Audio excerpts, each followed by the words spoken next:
اور خود بھی رویا اور دوسروں کو رلاتا ہے، اس کی آنکھیں اس دن نہ روئیں گی جب سب کی آنکھیں رو رہی ہوں گی، یعنی خداوند عالم اسے امان دینے والا ہے۔ یعنی ہم یہ دیکھیں کہ یہ امام رضا علیہ السلام کی حدیث مل رہی ہے، ایسے بہت سے معصوم کی حدیث ملتی ہے، بلکہ بہت پہلے اگر ہم نبیوں کا تذکرہ کریں تو مولا حسین سے بھی بہت پہلے، کربلا ہونے سے سالہ سال برسوں برس پہلے بھی ایک روایت کا میں ذکر کروں گی کہ کس طرح سے پروردگار عالم نے نبیوں کے ذریعے سے بھی اس گریہ کی اہمیت کو واضح کیا ہے۔ حضرت موسیٰ علیہ السلام نے ایک مرتبہ اللہ سے عرض کیا کہ پروردگار عالم تو نے امت محمدی کو تمام امت پر فضیلت کس لیے دی؟ جیسا کہ ناظرین جانتے ہیں کہ جتنی بھی امتیں آئیں اس دنیا میں، جتنے نبیوں کی امت رہی، لیکن ان تمام امتوں پر خداوند عالم نے امت محمدی کو فوقیت دی ہے، فضیلت دی ہے۔ یہی سوال جناب موسیٰ نے اللہ کی بارگاہ میں عرض کیا کہ کیوں تمام امت پر امت محمدی کو فضیلت ہے؟ تو خدا نے فرمایا 10 خصلتوں کی وجہ سے، یعنی 10 ایسی چیزیں ہیں جس کی وجہ سے امت محمدی کو دیگر امتوں پر فضیلت حاصل ہے۔ اب خداوند عالم واضح کر رہا ہے، خدا نے فرمایا وہ کیا چیزیں ہیں، وہ 10 خصلتیں۔ اول نماز ہے، روزہ ہے، زکوٰۃ، حج، جہاد، جمعہ، جماعت، قرآن، علم اور عاشوراء۔ یہ 10 چیزیں بیان کی گئی ہیں، روایات کے جملے ہیں۔ پھر عیسیٰ علیہ السلام نے پوچھا خدا یہ عاشوراء کیا ہے؟ عاشوراء کے متعلق سوال کیا نبی نے۔ پروردگار عالم فرماتا ہے اے موسیٰ فرزند محمد مصطفیٰ کی مصیبت پر گریہ اور مرثیہ و عزاداری کرنا، یعنی کہ خداوند عالم نے نبیوں کو بھی آگاہ کر دیا کہ کس طرح سے اہمیت رکھتا ہے فرزند رسول پر رونا، گریہ کرنا، یعنی انسان اس گریہ کے ذریعے، ان آنسوؤں کے ذریعے اپنی بخشش کا پروانہ حاصل کرتا ہے۔ جی بالکل۔ سسٹر آپ نے بہت ہی بہترین طور پر اور بہت ہی ڈیٹیل میں ہمیں ایکسپلین تو کیا کہ کس طرح عزاداری کرنا، امام حسین علیہ السلام پر، کربلا کے شہیدوں پر گریہ کرنا اتنے ثواب کا حامل ہے، اتنی عظمت رکھتا ہے، لیکن کیا آنسو بہانا، رونا رلانا کافی ہے؟ یہ ایک سرٹیفکیٹ ہے کہ ہماری بخشش ہو جائے گی، یا پھر یہ گریہ کب کارگر ثابت ہوگا؟ بے شک بہت ہی اہم سوال یہ آپ کا ہے کہ گریہ کرنا کیا فقط یہی ہمارے جو ہے ضمانت ہے ہماری نجات کی؟ بے شک اپنے آپ میں یہ چیزیں، یہ روایات پائی جاتی ہیں کہ مولا حسین پر گریہ کرنا بہت اجر و ثواب ہے، اس کی بہت ہی قدر و قیمت ہے خدا کی نگاہ میں، لیکن یہ گریہ واقعاً کب حقیقتاً ہمارے لیے کارگر ثابت ہوگا، اسے بھی ہمیں سمجھنے کی ضرورت ہے۔ یہ فلسفہ ہمارے لیے کلیئر ہونا چاہیے، تاکہ ایسا نہ ہونا کہ سال بھر ہم کچھ بھی کریں، نماز پڑھیں نہ پڑھیں، روزے رکھیں نہ کریں، کسی کا دل دکھائے اور پھر سوچے ارے 10 دن ہم مجلسوں میں آئے، فرش شہزا پر بیٹھ کر رو لیے، اب تو ہماری بخشش ہو جائے گی۔ بالکل عام طور پر ہم نے دیکھا ہے کہ زیادہ تر اگر انسان غافل ہے یا وہ دین کے معاملے میں سستی برتتا ہے تو وہ یہ سوچتا ہے کہ ٹھیک ہے ماہ محرم آیا، 2.25 ماہ ہم مجلسوں میں شرکت کر لیں گے، ہم گریہ کر لیں گے تو گناہ تو بخش دیے ہی جائیں گے، اس کے بعد پھر ویسی ہی زندگی چلنی ہے، عام طریقے سے وہی گناہوں کی زندگی۔ تو یہ چیزیں، یہ کانسیپٹ کلیئر ہونا چاہیے، کیونکہ یہ بات نہ ہو جائے فقط کہ ٹھیک ہے گریہ سے جب جنت مل جانی ہے تو پھر نماز روزے کی ضرورت کیا ہے، کسی اور چیز کی طرف متوجہ ہونے کی ضرورت کیا ہے؟ نہیں، بالکل یقیناً گریہ تبھی ثابت ہوگا ہمارا، واقعاً حقیقتاً کارگر اس وقت ثابت ہوگا کہ جب اس گریہ کو ہم جس کے لیے گریہ کر رہے ہیں اس شخصیت کی معرفت کے ساتھ میں گریہ کیا جائے۔ ہم اس دنیا کی مثال لے لیں کہ جیسے کوئی انسان جسے ہم زیادہ نہیں جانتے اور کسی کی مرنے پر، کسی کی میت پر ہم پہنچے، دیکھا کہ بھائی کوئی مر گیا ہے، اس کے اپنے رو رہے ہیں، دیکھ کر کے ہماری بھی آنکھ بھر آتی ہے، ہم بھی رو دیتے ہیں، لیکن اس کے بعد جب ہم وہاں سے چلے آتے ہیں ہم شاید مشکل سے 1 دن لگے یا 2 دن اس واقعے کو بھول جاتے ہیں، وہ چیز یاد بھی نہیں رہتی کیونکہ ہم نے اس شخص کو پہچانا ہی نہیں تھا، ہمیں نہیں معلوم تھا وہ شخص ہے کیسا اس کی ریئل لائف میں۔ لیکن اس کے برعکس جب کوئی ہمارا عزیز ہوتا ہے، ہمارا کوئی اپنا ہوتا ہے، جب وہ اس دنیا سے رخصت ہوتا ہے تو اس کی اچھائیاں بار بار ذہنوں میں گھومتی ہیں، اور جب اس کی اچھائیاں گھومتی ہیں تو اس وقت ہمیں خیال آتا ہے وہ انسان کتنا اچھا تھا، کتنا نیک تھا۔ یا پھر اسے اور واضح کر کے اگر میں یہ مثال دینا چاہوں کہ مثلاً کوئی انسان جب اپنی اچھائیاں یا دین کے معاملے میں ثابت قدمی یا اپنی انسانیت کے ساتھ ساتھ خدا کی راہ میں شہادت جیسی منزل پر فائز ہو کر اس دنیا سے رخصت ہوتا ہے تو اس شہید کے بارے میں جب ہم سنتے ہیں کہ جس نے انسانیت کے لیے، جس نے خدا کے لیے، جس نے دین کے لیے اپنی جان کو قربان کر دیا، تو اب اس کے مرنے پر ہم اسے یاد کر کے روتے تو ہیں لیکن ساتھ ساتھ ایک جوش ہمارے وجود کے اندر پیدا ہوتا ہے, ایک جذبہ, ایک حوصلہ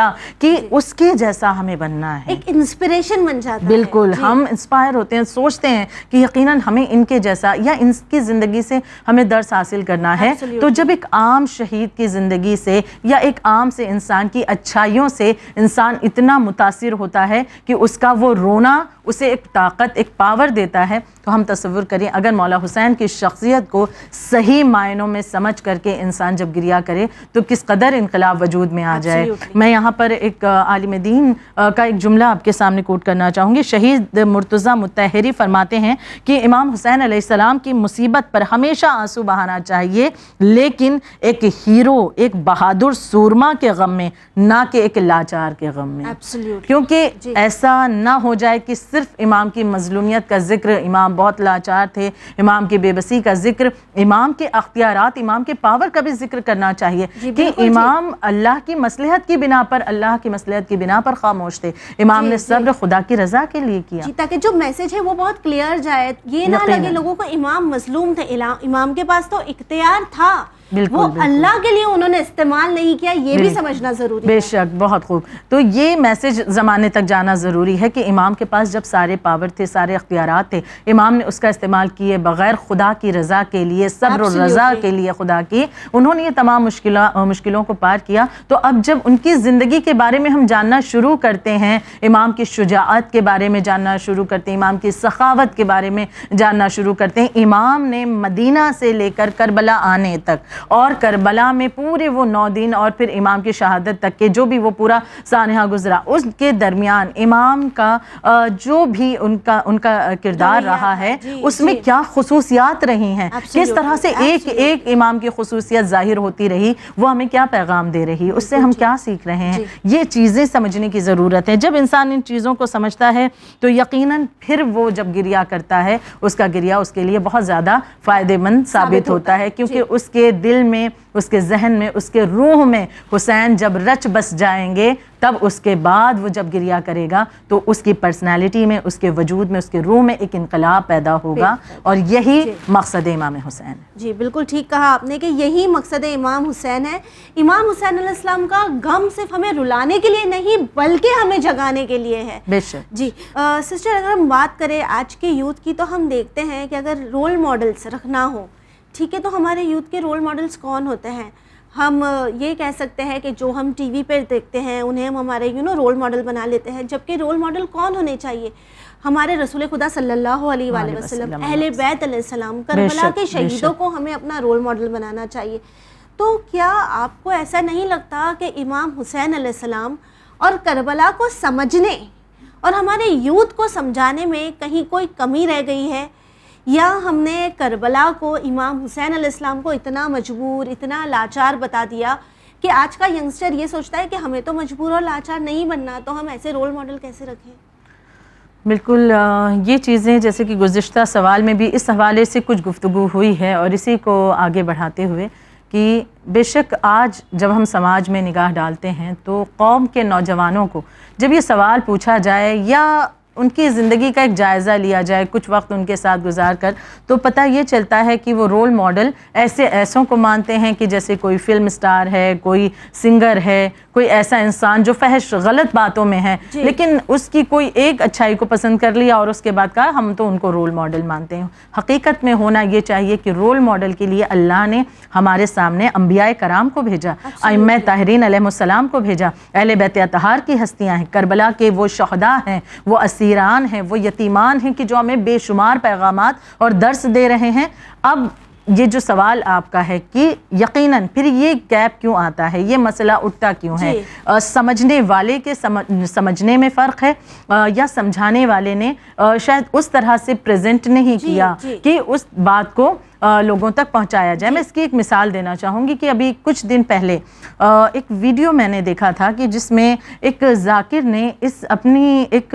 مثال پیش کی تھی. وہ یہ کہتے ہیں کہ ایک مولانا تھے, وہ اپنے ایک دوست کے گھر گئے, اور دوست کے گھر جب پہنچے تو وہاں پر ایک بچی ہے, اور اس بچی سے بات چیت ہو رہی, مولانا کی بچی چھوٹی سی ہے, تبھی بات ہوتے ہوتے رول ماڈل کی بات آتی ہے. تو وہ بچی کہتی ہے کہ میں فلاں جو ہالی ووڈ کی ایک سنگر ہے میں اسے اپنا رول ماڈل مانتی ہوں. اب مولانا ذرا حیران اور بچی کا باپ بھی ذرا حیران کہ بھائی ہمارے گھر کا ماحول الگ اور اس طرح سے بچی کی باتیں. مولانا نے اس سے پوچھا کہ اس بچی سے کہ بیٹا تم رول ماڈل ایک سنگر کو مان رہی ہو جبکہ تمہارے لیے تو رول ماڈل جناب سکینہ جیسی ہستی موجود ہیں. ہم عمر ہاں تم بچی ہو تو تم جناب سکینہ کو رول ماڈل کیوں نہیں مانتی؟ اس بچی کا جواب جو واقعاً ہمیں سوچنے پر آمادہ کرتا ہے. وہ بچی یہ کہتی ہے کہ میں جس سنگر کو رول ماڈل مانتی ہوں میں نے تو اس کا کبھی سانگ جو ہے گانا سنا بھی نہیں, لیکن وہ چیریٹی چونکہ بہت کرتی ہے, وہ بہت زیادہ لوگوں کی ہیلپ کرتی ہے, مدد کرتی ہے, اس کی یہ ایک خوبی مجھے اتنی اچھی لگتی ہے کہ میں نے اسے رول ماڈل مانا. لیکن میں جناب سکینہ کو بہت معذرت کے ساتھ, یہ میرے الفاظ مجھ حقیر کے نہیں ہیں لیکن یہ مثال آئی سامنے, اسے جو ہمیں سوچنے پر آمادہ کرتی ہے, لیکن بہت معذرت کے ساتھ کہتے ہوئے وہ بچی یہ کہتی ہے کہ میں جناب سکینہ کو رول ماڈل کیوں مانوں؟ ان کے بارے میں تو یہی بتا دیا جاتا ہے کہ فقط وہ روتی رہیں اور مصائب میں یہی میں نے سنا ہے کہ وہ روتی تھیں, بہت گریا کرتی تھیں. تو ٹھیک ہے مجھے ان سے ہمدردی تو ہے لیکن مجھے رول ماڈل بنانے کے طور پر میں ان سے کیا سیکھوں, میں نے ان سے کیا سیکھا یہ تو مجھے نہیں معلوم. تو لہٰذا اب وہ مولانا سوچ میں پڑ گئے کہ واقعاً ہم نے اہل بیت کو اس طرح سے پریزنٹ ہی نہیں کیا کہ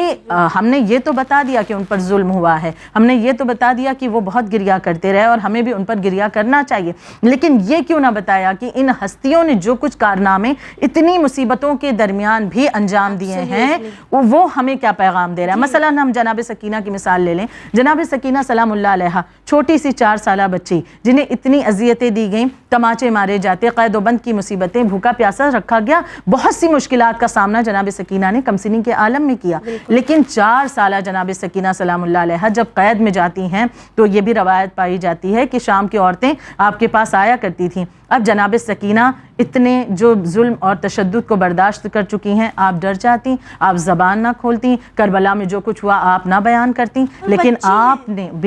لیکن آپ نے کربلا کے واقعات کو ان عورتوں کے سامنے بیان کرنا شروع کیا. آپ بتاتی تھیں کہ کربلا میں کیا کچھ یزیدی لشکر نے کیا, جبکہ آپ یزید کی اس قید میں ہیں. آپ کو تو ڈرنا چاہیے, آپ بچی تھی نا, ڈر جاتی. کے خلاف آواز اٹھا رہی ہیں آپ, وہ بھی 4 سال کی عمر میں, اور جس کا نتیجہ کیا ہوتا ہے کہ جناب سکینہ اس طرح سے لوگوں کو بتاتی رہی. اور شام میں لوگ جو اہل بیت سے بے خبر تھے وہ نہیں جانتے تھے کہ اہل بیت اطہار کیا ہے, وہ تو یزید کے خاندان کو رسول اللہ کی آل سمجھتے تھے. یہ بیبیاں اور جناب سکینہ جیسی 4 سالہ بچی جو یہ واضح کرا رہی ہے کہ رسول کے گھرانے والے ہم ہیں, جو یہ بتا رہی ہیں کہ یہ یزیدیوں نے آل رسول کے ساتھ کربلا میں کیا کچھ اور کیا, یہاں تک کہ یزید کی بیٹی کو خود بی بی سکینہ سے ہمدردی ہو گئی. بالکل. تو یہ جناب سکینہ کا ایک عالیشان کردار رہا ہے. یہ ضرورت ہے کہ ان چیزوں کو زمانے کے سامنے عام کیا جائے کہ یہ شخصیتیں کتنا اختیار رکھتی تھیں, کتنا پاور, اور سب سے بڑی بات مصیبت سے ڈٹ کر انہوں نے سامنا مصیبت کا کیا ہے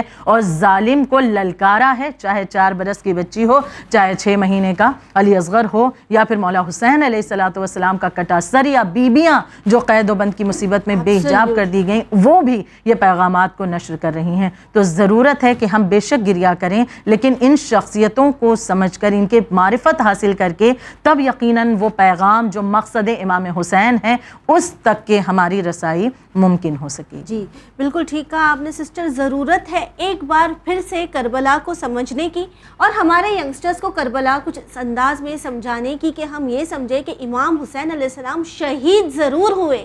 لیکن باطل کے سامنے انہوں نے اپنا سر نہیں جھکایا. انہوں نے ہمیں یہ بتایا کہ کس طرح حق کے لیے آواز اٹھانی ہے, انقلاب برپا کرنا ہے. آپ تنہا کیوں نہ رہ جائیں لیکن آپ کو ظلم کے خلاف کھڑے رہنا ہے. اور اگر یہ سمجھ کر ہم امام حسین علیہ السلام پر گریا کرتے ہیں تو یہ گریا کارگر تو ثابت ہوگا ہی, لیکن یہ گریا ہمیں جگائے گا, معاشرے کو بہتر بنائے گا اور ایک انقلاب ضرور لے آئے گا. اسی امید کے ساتھ ہمیں دیجیے اجازت, پر بنے رہیے چینل ون کے ساتھ. پیغام انسانیت. شکریہ.